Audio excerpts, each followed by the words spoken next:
আসসালামু আলাইকুম। আমি আশরাফুল ইসলাম আমিন। স্বাগতম জানাচ্ছি নতুন আরো একটি ভিডিওতে।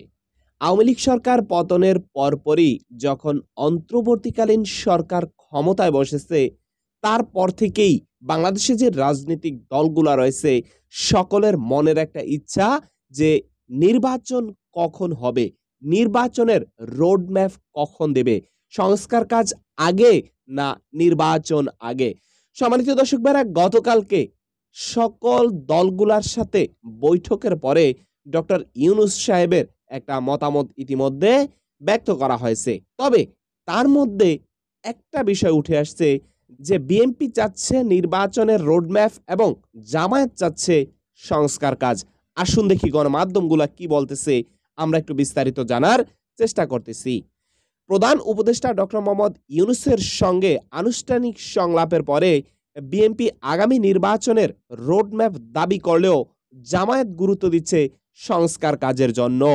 একই দিনে অনুষ্ঠিত সংলাপে নানা সংস্কার প্রস্তাব তুলে ধরে বিভিন্ন রাজনৈতিক দল। প্রধান উপদেষ্টার সাথে আলোচনা শেষে বিএনপির মহাসচিব মির্জা ফখরুল ইসলাম আলমগীর বলেন, নির্বাচন আমাদের এক নাম্বার প্রায়োরিটি। তবে নির্বাচনের রোডম্যাপ আমরা সরকারের কাছ থেকে কোনো দিনকাল নিয়ে কথা বলিনি। শনিবার বিকেলে বিএনপির পরপরই প্রধান উপদেষ্টার সঙ্গে সংলাপে বসে জামায়াত ইসলাম। সংলাপ শেষে জামায়াত ইসলামের নেতা ডক্টর শফিকুর রহমান গণমাধ্যমকে বলেছে, আমাদের দেওয়া দুটি রোড ম্যাপের মধ্যে একটি হচ্ছে সংস্কার কাজ আর আরেকটি হচ্ছে নির্বাচন।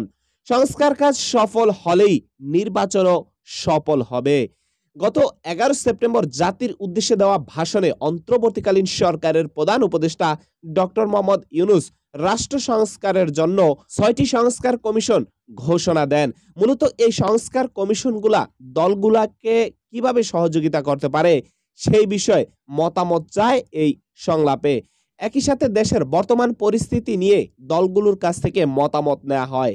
প্রথম দিনের সংলাপে বিএনপি, জামায়াত ইসলাম, গণ অধিকার পরিষদ এবং এবি পার্টি সহকারে আলাদা আলাদা রাজনৈতিক জোটের সাথে বৈঠক করেছেন প্রধান উপদেষ্টা।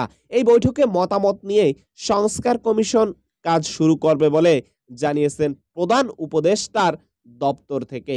সম্মানিত দর্শক ভাইরা, বুঝতেই পারতেছেন, আগে সংস্কার কাজ, তারপরে নির্বাচন, এমনটাই কিন্তু ইতিমধ্যে বোঝা যাচ্ছে। তবে ধৈর্য ধরুন, সংস্কার কাজ শেষ করুন, তারপরে নির্বাচনে যান। অবশ্য ভালো একটা নির্বাচন আমরা দেখতে পাবো। তো সম্মানিত ভাইরা, এ হচ্ছে টোটাল বিষয়। আজকের ভিডিওটি এখানে শেষ করতে চাই।